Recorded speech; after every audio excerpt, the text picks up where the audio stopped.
to Emotional Mojo. Robert V. Taylor is a thought leader, speaker, and author, and he has gone from facing prison while fighting apartheid in South Africa to being the first openly gay Episcopal dean in the world. And he is here now with us to share the lessons he has learned and to help you transform your own life. Welcome. Oh, it's wonderful to be here. Thank you. Thank you so much for taking the time out to join us. You have a wonderful, positive message to share.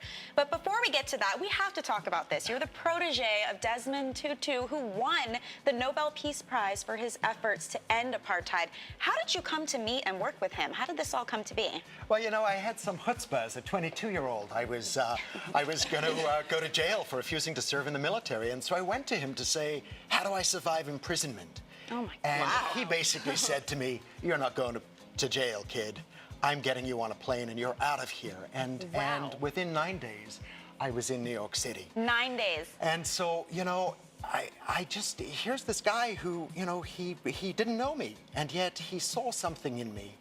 And I think this is true of his life, and I think what is so inviting for each of us to see something in another person that says, I'm going to believe in you, I'm going to trust in you, and I'm going to participate in your life somehow. Yeah, it's amazing. And you say now you're living a life of Ubuntu because of him. Explain, what is Ubuntu? Ubuntu is an African wisdom tradition that essentially says, I am because you are. In other words, I love that. Isn't that powerful? Sounds like wedding vows or something. I am because you are. What does that mean? Well, it means, you know, your magnificence is vital to the world. I need you to be magnificent in order for me to be magnificent. So really gleaming something off of someone else's wonderfulness. Exactly, and it's like we need one another desperately. Right. It's that connectivity Yeah. and being able to embrace each other and give back to the world. Yep. Absolutely, and it's also a way of when you live in the spirit of Ubuntu, you begin to lessen the fears that perhaps you were raised with.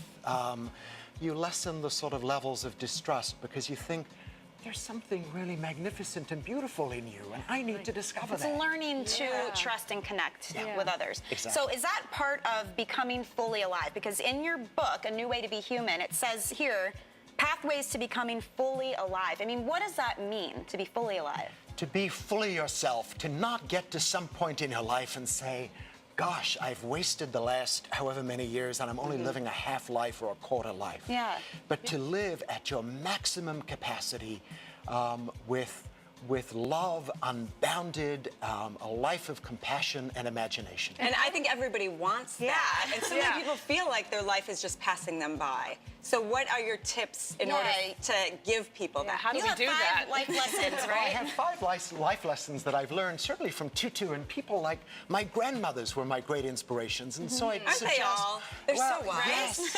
You know, so I'd say to you and to your viewers, you know, make a list of the 3 or 5 people who've inspired you. Okay. It's a very interesting exercise and how it is that they've shaped your life. So I think one of the life lessons is am I worthy? I hear this so often from people. Am I good enough? Yeah.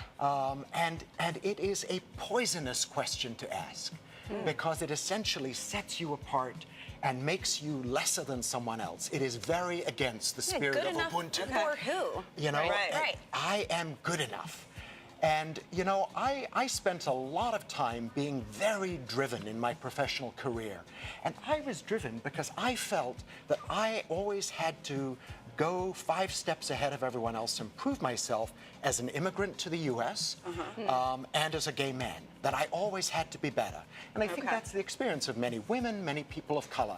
And I had to reach the point of saying, whoa, I am good enough because I am lovable and I can love myself as I am, not because of who I might be. And it's amazing. I mean, that principle can apply to everyone, whether you're a mother or a daughter or Absolutely. in your career, you know. I think that reaches a lot of people. It's definitely a broad concept, but how can people at home apply that to their life? What are some things that we can do today to start living a fuller life? And so I'd say the second thing is trust. You know, trusting in your own goodness and your own magnificence. You know, a while ago I decided to do, in addition to cardio exercises, try to do some work with dumbbells, and I was terrified of it. I mean, I was filled with fear. They're heavy. Well, they're heavy. And I have very poor balance and lack of coordination, and I was terrified. People would laugh at me. I'd feel stupid. And yet, I overcame it. And so I think for each of us, there are these seemingly silly or simple things in our lives. And it's about being aware of what the fear is, acknowledging it, and then saying, I can enter into it.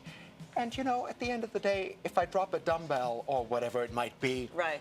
how bad is that? What's the you harm? know, Yeah. I can actually laugh at it. Well, and you So- have to get over that fear of failure, whatever it is in your life. Otherwise, you're never going to be able to move forward. Absolutely, and it's the getting over the fear of failure by trusting in yourself and your own goodness. And I think the third life lesson is playful delight. You know, I've been with Tutu and the Dalai Lama, and you know, I see them on stage in front of hundreds of people. Having a serious conversation, and suddenly they start poking each other in the ribs, Yes, and then they're making jokes, Jokes and laughing. joking with reporters. Exactly. I mean, so fun to see. you know, I think it's so easy to be overwhelmed by anxiety that we all have at times in our life, or concerns or worries, that all of which are very real, and I don't mean to diminish them. But when we start to find something to find delight in and be delighted by today, not tomorrow, today, and maybe even be playful about, it upends how we think about everything. It changes the focus. It changes our engagement. Positivity, Yeah, for sure. Yeah. So Robert, playful thank you delight. so much. I wish we had more love it. time. Unfortunately, we are out of it. But for viewers at home, if you want to learn more, please check out the book, A New Way to Be Human by Robert V. Taylor. And thank you again so much for taking some time out with us. Thank you. Thank you.